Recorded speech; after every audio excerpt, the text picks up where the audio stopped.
avez un rôle à jouer pour aider à corriger les excès du passé. Vous les collègues des grands qui quittez les groupes armés, je vais le dire.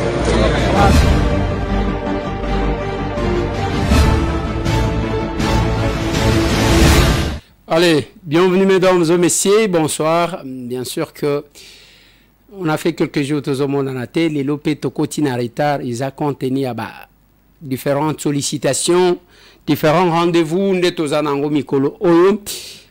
quel que soit le temps, quel que soit l'heure, nous sommes dit, il faut tobi melabino, héros boy. Masolona de Pité, Panzani l'Assemblée nationale. Au bout de la plénière d'aujourd'hui, Kamata Mwana, Kamata Mukolo, qu'est-ce qui s'est passé dans ces numéros de l'émission Masolo na de Pité? À l'est du pays, général Chiko Chitambwe, général Kabundi, au top, Bao Balobaka, Vandela Kokonte, village, Bosala liste, Bolongola Kapé, tu vas récupérer. Masolona de Pité, on va parler de ça. On va parler du marché central. Na robe nango ya sika. On va parler de la situation na cité Mama Mobutu. Je vais parler de ça. Je vais parler na question ya permis de conduire. Masolo na de Pité. Et puis tout sugis. Oui. Et puis tout sugis. Ça va nous prendre combien de temps? En Mos, ça doit nous prendre moins de 20 minutes. Les images vont aller au-delà. Voilà, on a mon salobi. Après, ok, allez, déjà, tous en mois de décembre.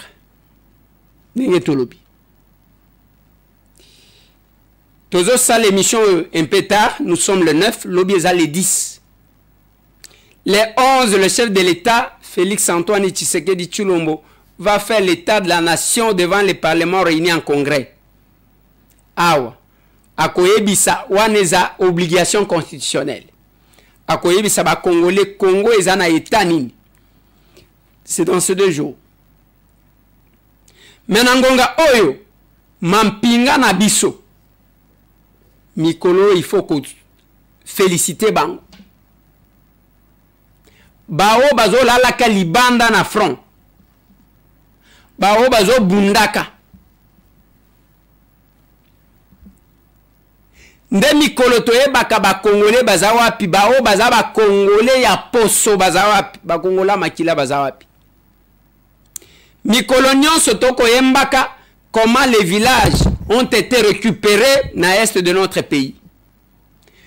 Mais ce dernier temps, avec le mouvement, la détermination, ya bande konabiso na mampinga o bazanang.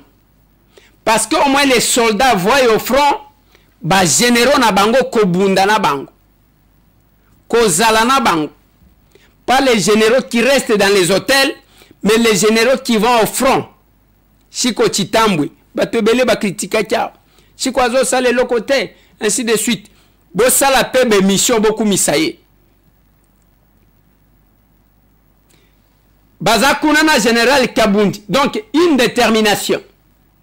Mais otoko senga na gouvernement na biso. Otoko senga na Kisasa, c'est le moment de renforcer. Parce que, ngatangu nazo solo na batu wana nazo ka une détermination yake. Toko kene na bango tie pa na bango. Il faut un soutien. Il faut bibundeli. Il ne faut pas sécher. Tangu bazo récupérer. Bokolo kawana bazo loba. To récupérer nani lofo yangoyo ainsi de suite. Awa toko chi lofango. Mboka ngo yangoyo. Lofu yangoyo. Église catholique yangoyo.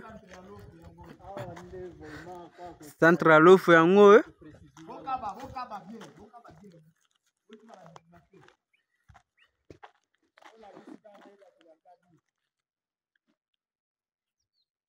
En tout cas, awa ennemi au sala susu buzobate Central lofu yangoyo. FRDC Koti. Yo na nyobo yangu. Oyo goya iya. Chiba yaka.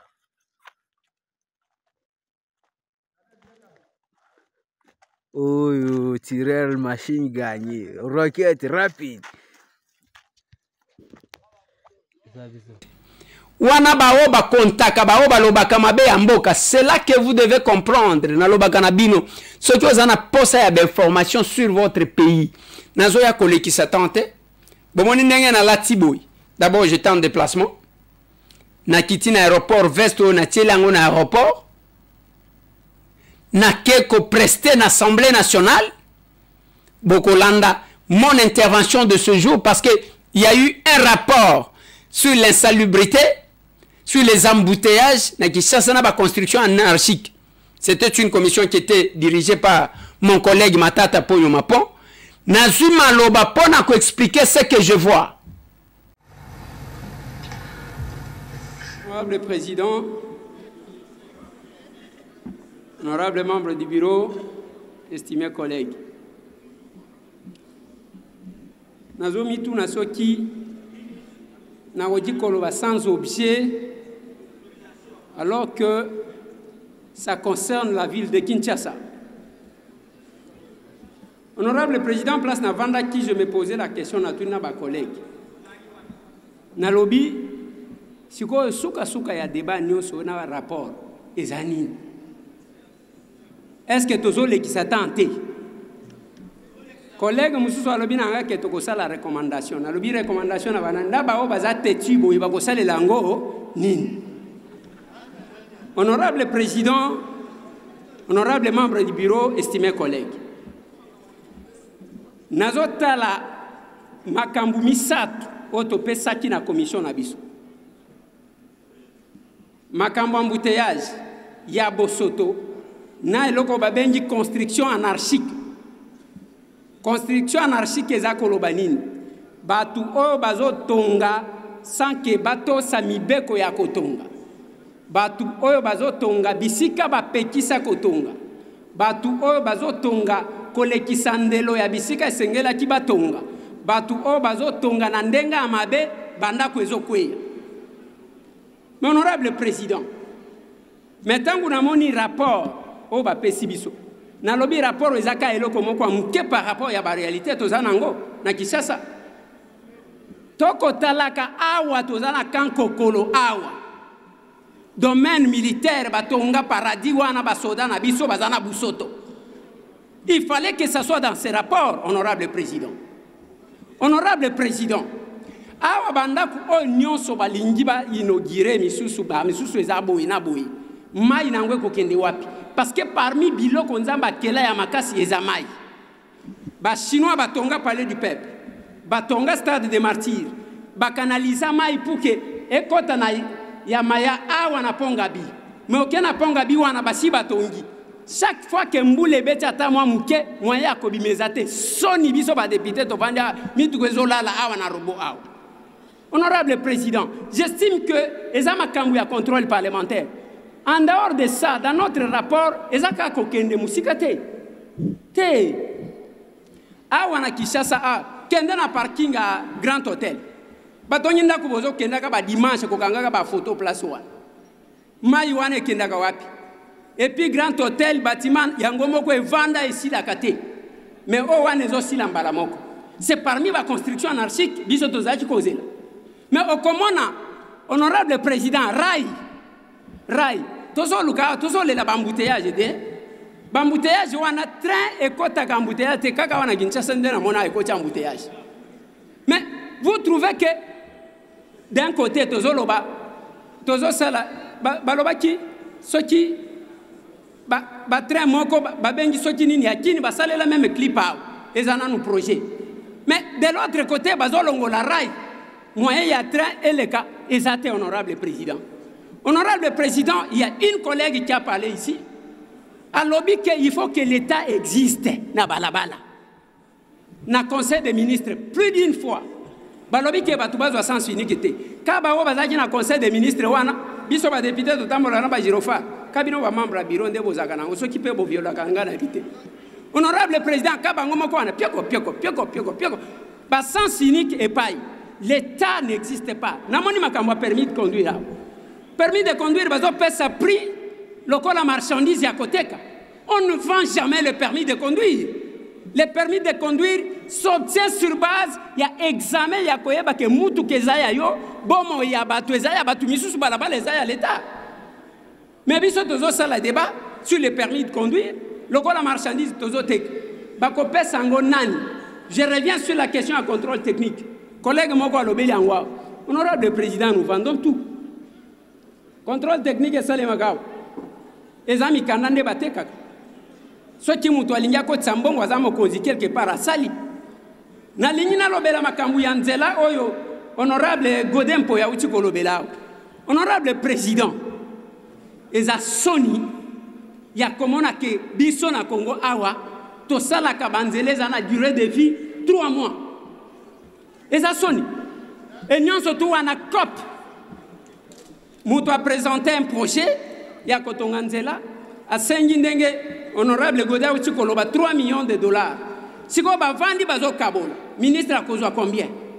Oyo et PDG wana kozwa combien? Ba oba kenda soki na marché public wana ba kozwa combien? Finalement mbongo ya 3 millions de dollars ba saleli 500 000 dollars pour na kotongela biso nzela. Mais on arrête personne. Nous cherchons à tout normaliser.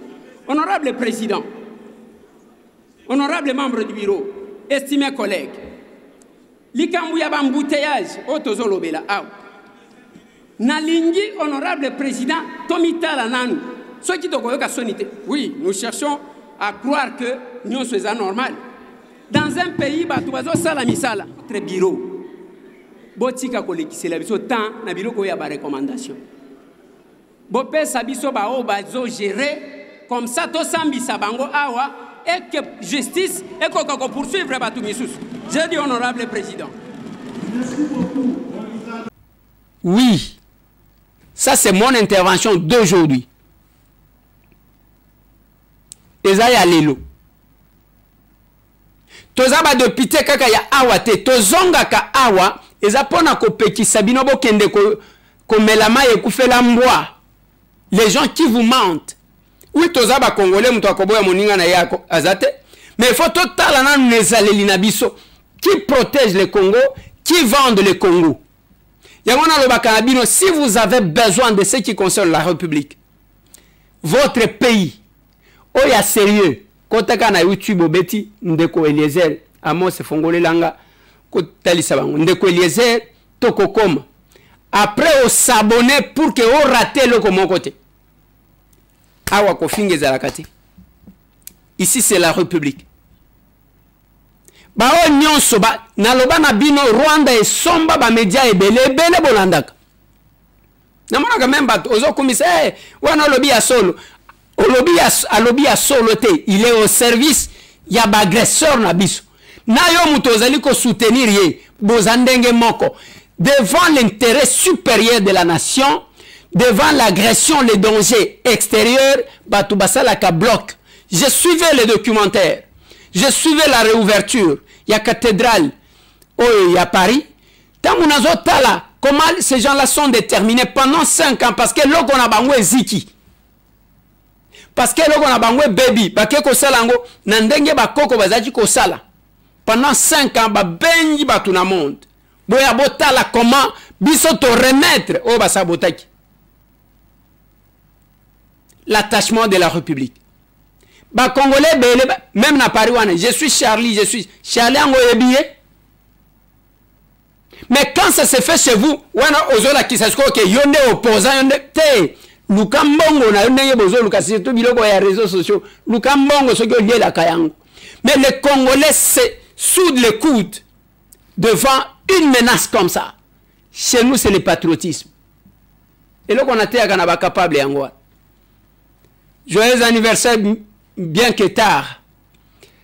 Naoya fêta qui le 7 décembre anniversaire nae. Elle est là. Personne âgée, capable Marie-Jeanne. L'intelligence n'a pas de sexe. La détermination, la fierté de nos fédérations, la coordination qui fait la fierté. Il y a Benelux. Joyeux anniversaire, maman. Yambala oyo saleli yango kuna. Ya fois passé tozalaki na yo awa. Mais j'aime votre détermination et votre engagement. Soyez toujours avec nous. Et chaque fois que nous prêchons, cette maman que je viens de vous montrer, ne pensez même plus à la République. Azaki na poto na yewana azo s'intéresser na ngote, mais ayoki ka mungongo oyo ya ba villageois. Ezoloba quel que soit national, qu'est-ce que je dis? Quelle que soit citoyenneté kozala nango. Mboka na yo yango. Mais il y a d'autres personnes, bango musala na bango zaka ko ternir image. Moi j'attends un jour que Bossala la même chose, le même constat. J'attendais que Bossala même live et makasi par rapport à ce qui s'est passé avec la motion de censure contre le gouvernement en France. Wana Bossala en openzete. Bossala. Mais votre pays, yo musala na yo ko bebisa parce que tu as besoin de gagner le miette. Mampinga na biso bazo tomboka. Mampinga na biso bazakuna avec le vent poupe ndenge balobaka. Zéro émission. Et vous passez le temps ya kolanda ka bato ndengwana. Après ndo komona mutu abengi. Ndeko elezela makambo tozoka. Mama papa, soki okena poubelle, tikala na solo na yo poubelle. Les sérieux c'est nous. Les sérieux c'est nous. Les sérieux c'est nous. À l'Assemblée nationale, Badopité Lelo Batomboki, d'abord la plénière était dirigée par le premier vice-président. Oh, Essili. Voilà. Essili, mais je vous demande de m'ajouter 5 minutes. Badopité Tozala Chikuna, c'est le premier vice-président, le professeur Chilumba qui a dirigé la plénière. Et cette plénière est à Banjé Belé. Nous avons commencé par ce que je venais de vous dire. Le rapport, il y a commission spéciale to composaki pour la makambu ya banini bolandi notre intervention. Le deuxième grand point, c'est la motion de défiance contre le ministre des ITPR. Total aboeve kaete. Ça les ala qui yeke. Biso tangu to vandi to monika veka azate mais a tweeté. À Lobby, j'ai eu l'occasion de m'entretenir avec le chef de l'État durant plus de 2 heures aujourd'hui. Au cours de cet échange aussi riche que fructueux, nous avons essentiellement évoqué les nombreuses initiatives visant à inscrire durablement notre pays sur la trajectoire du progrès économique et social. Le bien-être de nos concitoyens reste la priorité de l'action gouvernementale, autant que l'impératif de la restauration de la paix et la sécurité sur l'ensemble du territoire national. L'Assemblée nationale est très engagée à accompagner le gouvernement dans cet élan avec les moyens institutionnels dont elle dispose. La question particulière de la réforme constitutionnelle a aussi été évoquée avec les chefs de l'État et plus de détails seront fournis à 20 h par la voie de la presse. Tomoni a tweeté. Oh, mais veka, yo tozo zela yo awa. Sikoyo ezandenge nini? Dans 48 heures, le Parlement réuni en congrès va accueillir le président de la République pour son traditionnel discours sur l'état de la nation. Avant ces grands orales, attendus par la population, le président de l'Assemblée nationale, Vital Kamerhe, est allé rencontrer le chef de l'État pour préparer ces grands événements. Au sujet de la Constitution, les speakers de l'Assemblée nationale adhèrent à l'idée de la mise en place d'une commission interdisciplinaire voulue par le chef de l'État. Nous avons balayé tous les secteurs de la vie nationale. Nous avons parlé du social des Congolais, de l'économie, et ceci nous ramène au développement. Bref, on a passé en revue les 145 territoires.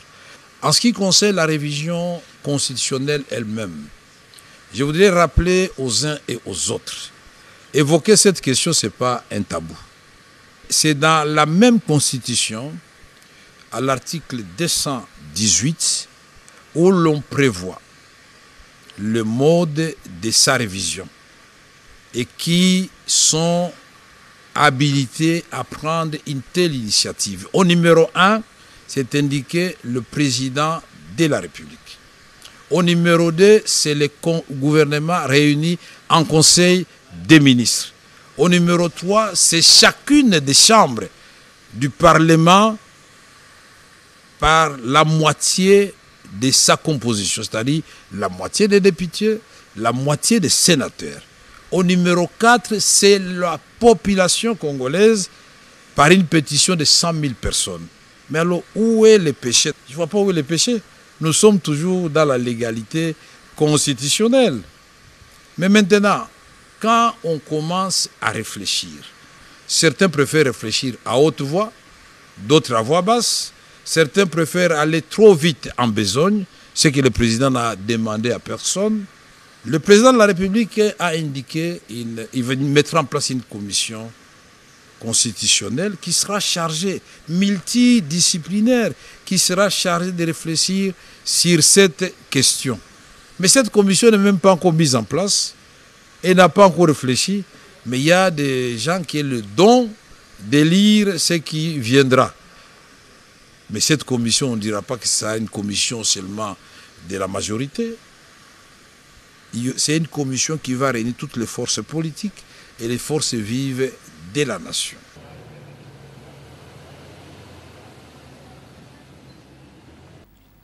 La question de la motion de défiance est divisée. Selon notre bureau, le ministre n'est pas là.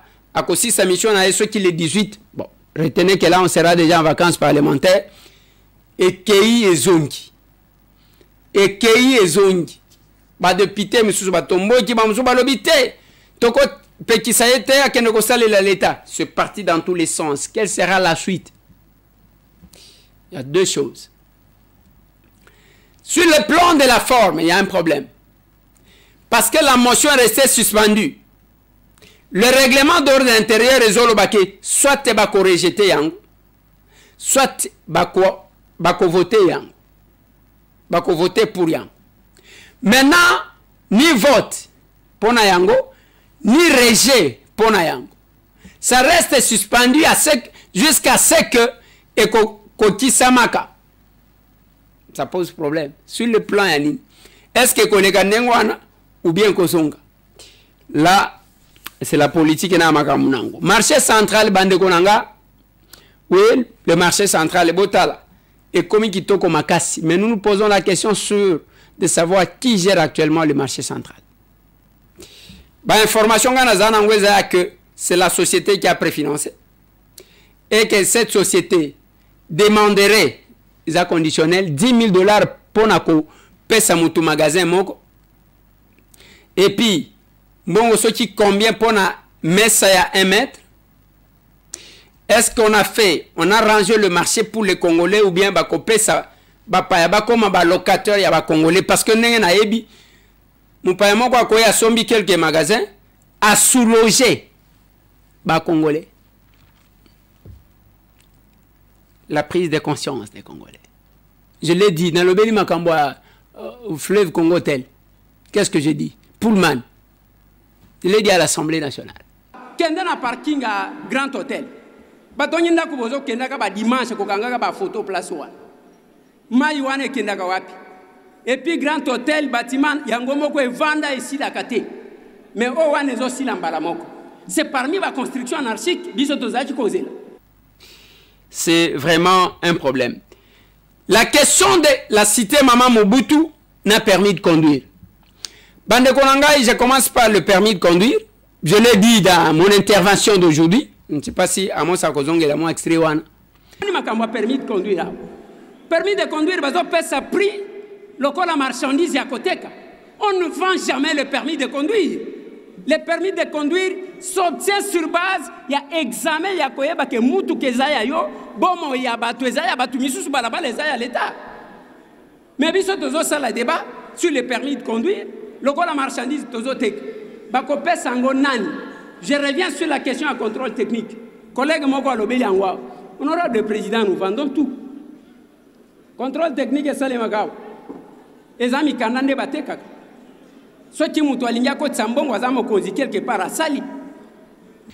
Permis de conduire bate kaka yango te. Permis de conduire eza lokola diplôme. Soti oyekoli malamu basali examen o réussir ndo kozwa diplôme. Parce que tango ozotambola mutu kekoti kozala ya yo me milimo ya bato eza ya yo te nzela pe eza ya yo te. Je l'ai dit à l'Assemblée nationale. Et loko na bosani koyebisa bango eza ya que en ce qui concerne l'embouteillage, recherche à Makassi, c'est ça l'université de Kinshasa. Vous n'avez qu'à prendre ça ou appliquer yango. Mais, et là que déranger ngamingi, la cité Mama Mobutu, babita ya kuna bazo nyokwa mabande kunangai. Balabala nyonso ya cité Mama Mobutu, bamonaka société moko yewana, balobi otozo bongisa. Je suis en train de préparer l'initiative contre cette société-là. Baye balongoli goudron nyonso. Boyebi na cité Mama Mobutu balongoli nyonso. Balongoli na balabala oyo balongoli kuna na sima ya kolongola nyonso bakimi. Lelo cité Mama Mobutu ba érosion ekotiko bana na kati et puis banda kwa bato okende. Tala degré ya kindoki. Degré ya kindoki yango. Moi en tant que représentant de ce peuple, élu à Lukunga, je vais poursuivre ça. Ne vous en faites pas.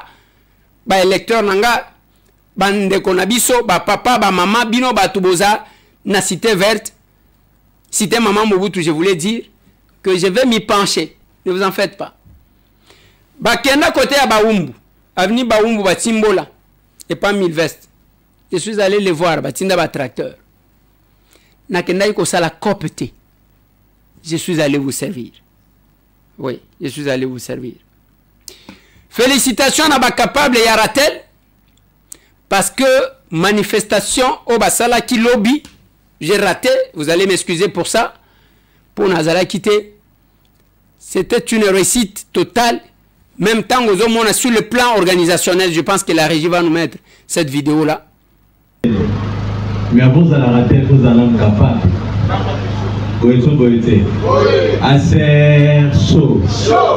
Créée au sein du parti politique Action Commune pour la République le 15 novembre 2022, l'association sans but lucratif Ratel se veut un gardien du temple dans lequel il dénonce tout ce qui ne va pas sans prendre parti de l'un ou de l'autre camp. Quelqu'un lorsqu'il entend Ratel a mis à lobby, Ratel en haut, les aranis, car Ratel a zaniam. Et en Bogota là, et Nyama Oyo Azamoukier.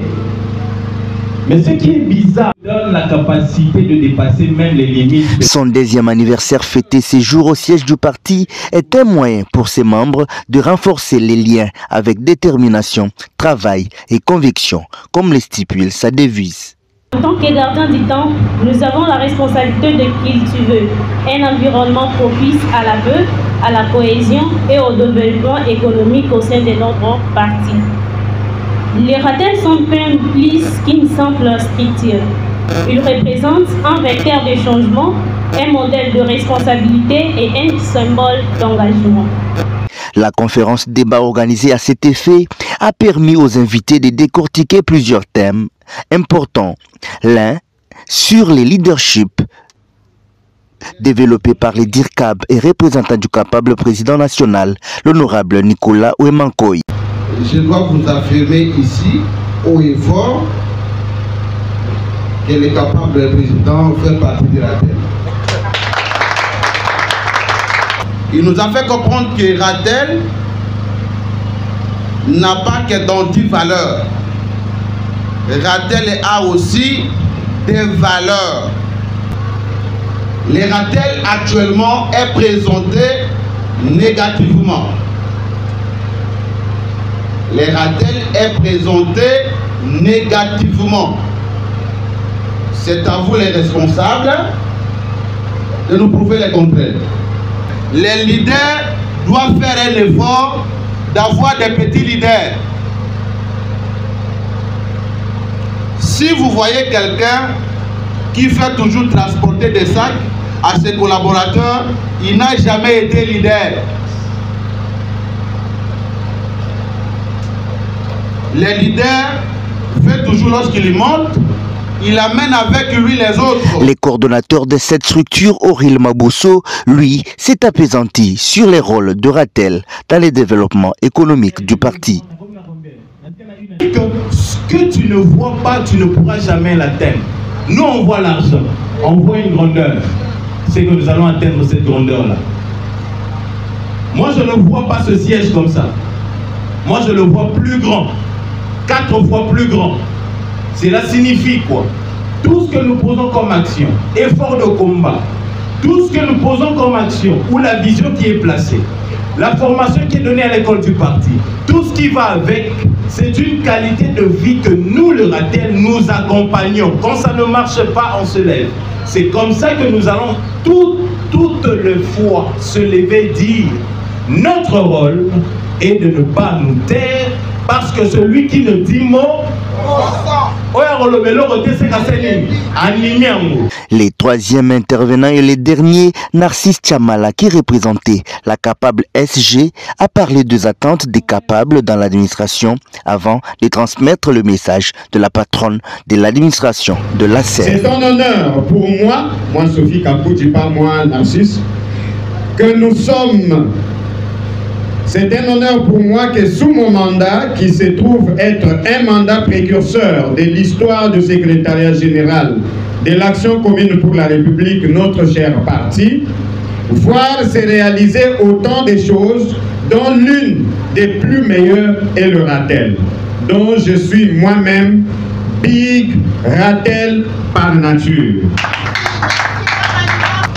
Elle m'a dit, dites au Ratel, quand 2 samedis seulement qu'elle a pu bloquer les finances, c'est-à-dire l'argent des efforts des combats, elle a réussi à placer avec preuve à l'appui une somme de $1110 à la banque ainsi que 340 000 francs congolais.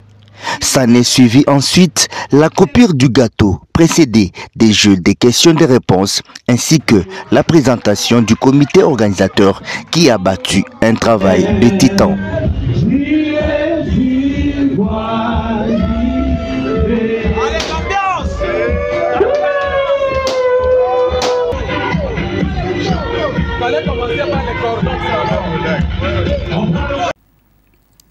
Mais avant Bango le samedi, c'était l'échange patriotique dans la commune Ndenge Tosalaka. Ici, je dois féliciter toutes les communes qui ont beaucoup plus mobilisé Batali Sike, Batu Bazalia. Ngaliema. Nasepeli Toyokana. Batomi Bale Bakolo Bambala Mokote. Soko yana kota micro ngana opesa yo. Eza bongo te. Kombo Nangai ezali honorable Nicolas Wemakoy. Nazali député Nabino élu ya Ngaliema.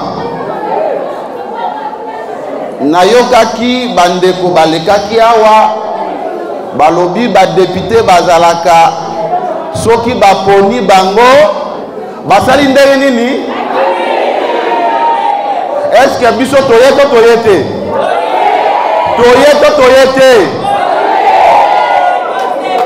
Toye pona kosolola na bino nde botinda biso ete tokoma député lelo esengeli tango nyonso tosololaka na bino toyeba makanisi na bino toyeba babesoin na bino toyeba basouffrance na bino po ete tomemela yango baye bazali kokamba mboka po ete basalisa bino. Eza bongo te?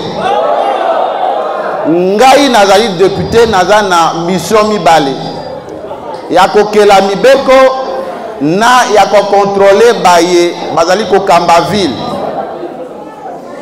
Soki kuluna ezali, soki mai ezali te, courant ezali te, ndenge tosalaki vacances parlementaires na komema makanisi na bino na memeli gouverneur ya ville ya Kinshasa Bumba Lubaki po ete ayebake na quartier Bumba érosion ezali, na quartier Bumba makambo ya sécurité ezali, na quartier Bumba Mai ezali te eza bongo te na ye po na koyeba makanisi na bino bino nde bozali bakonzi po bino nde bosali ete biso tokoma lelo député bino nde boboti biso yango wana na lolenge ya kosala parti politique na biso député azalaka mokonzi te député azali mwana musala oyo bino bokoyebisa ngai nde ngai na kosala ezali bongo te oyo bokoyebisa ngai nde ngai na kosala tokosala mwa exercice muke esengeli boyeba tosangani na cadre nini yambo ya koavancer na koremercier d'abord chef de poule ya Ngaliem na organisation na ye nyonso oyo basali ete to se retrouver na cadre oyo nazali ko remercier en particulier Mama Philo na honorable Christian Mkoko na ndenge bayebaki kolengela événement oyo oyebiso ko ke église obimi esengeli oyeba lite ya nini mosakoli to pasteur ateyaki soki obimi église oyebi lite ya eteyamaki te seke oyaki koshove kiti ya pamba il faut boyeba ete tosangani na cadre ya échange patriotique et citoyen na kati ya parti politique na biso tomonaki ete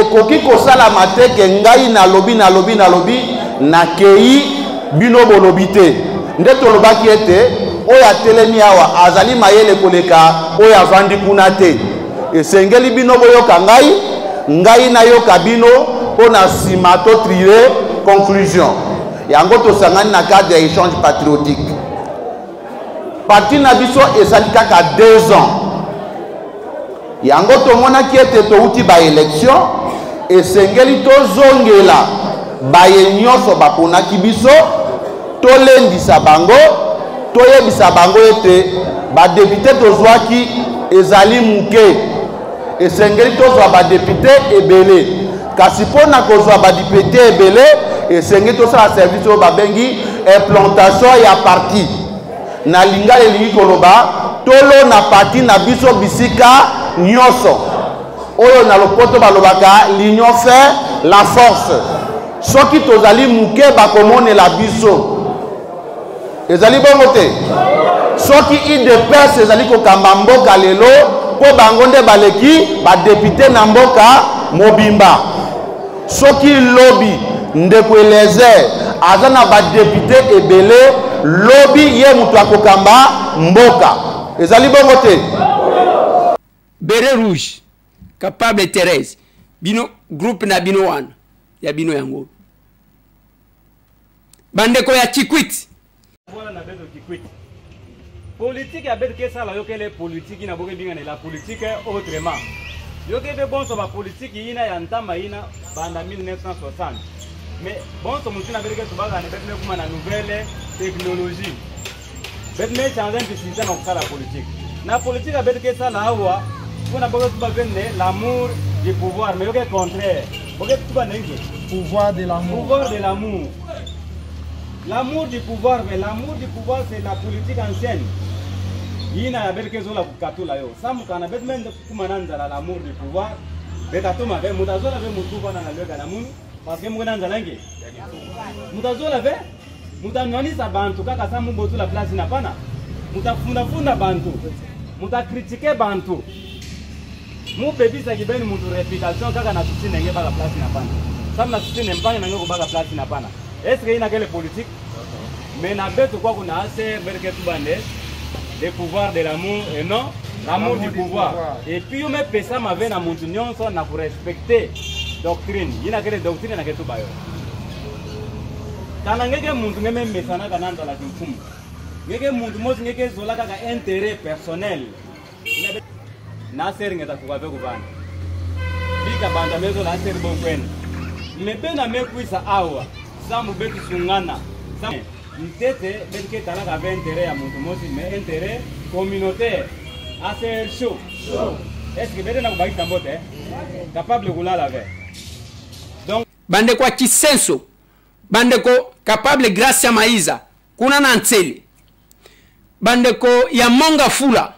Donc capable à lui le kola ngana le tendele et que na kenda kanga moko et que permettre de à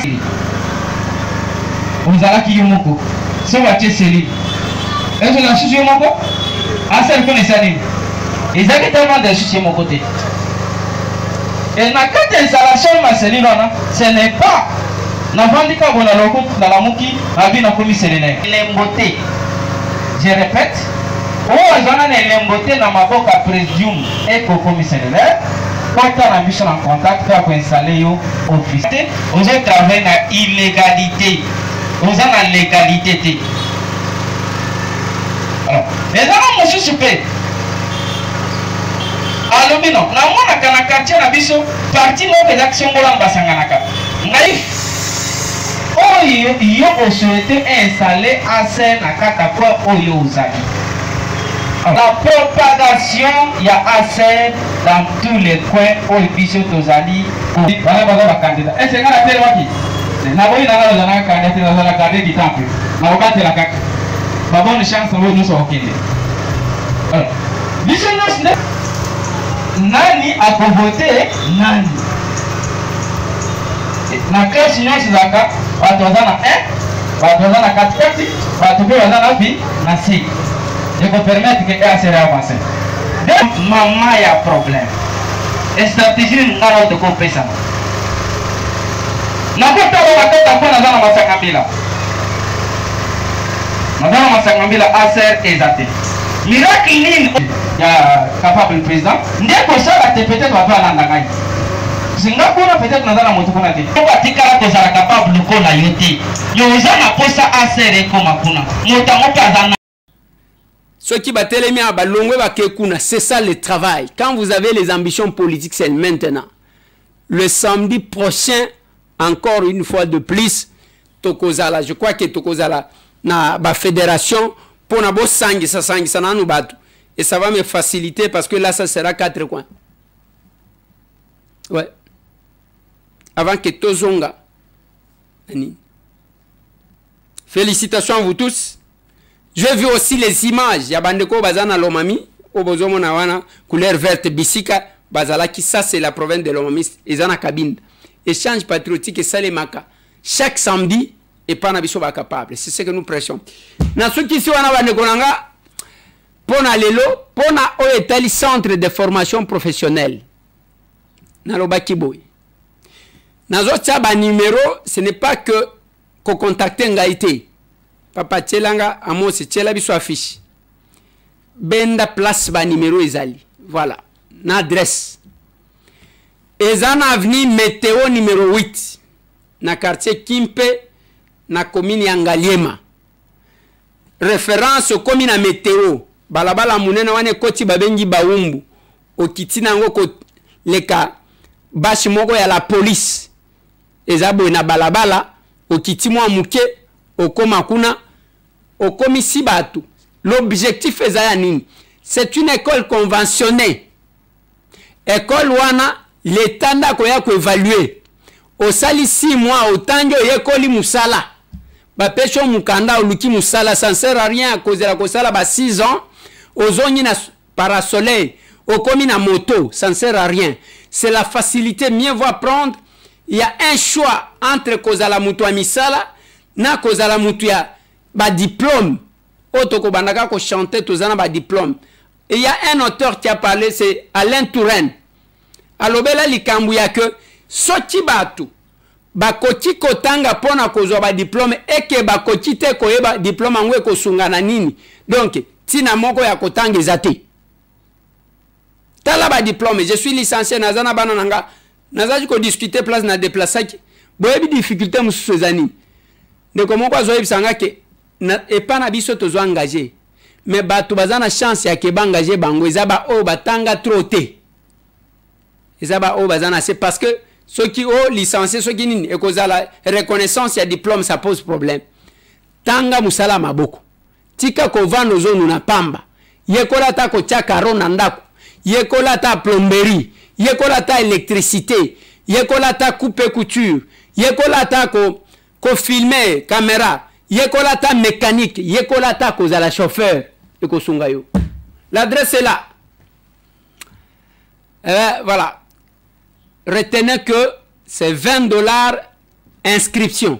$20. Ceux qui ont foutu $20, on a accepté na kotanga. Mais kotanga, oyo bazotanga siko, bazotanga ofele, mais kotika la ofele te.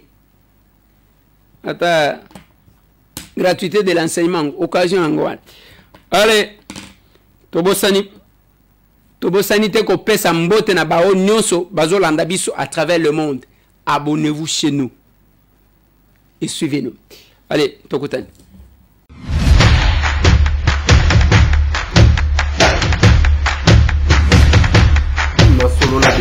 Honorables députés et sénateurs, vous avez un rôle à jouer pour aider à corriger les excès du passé.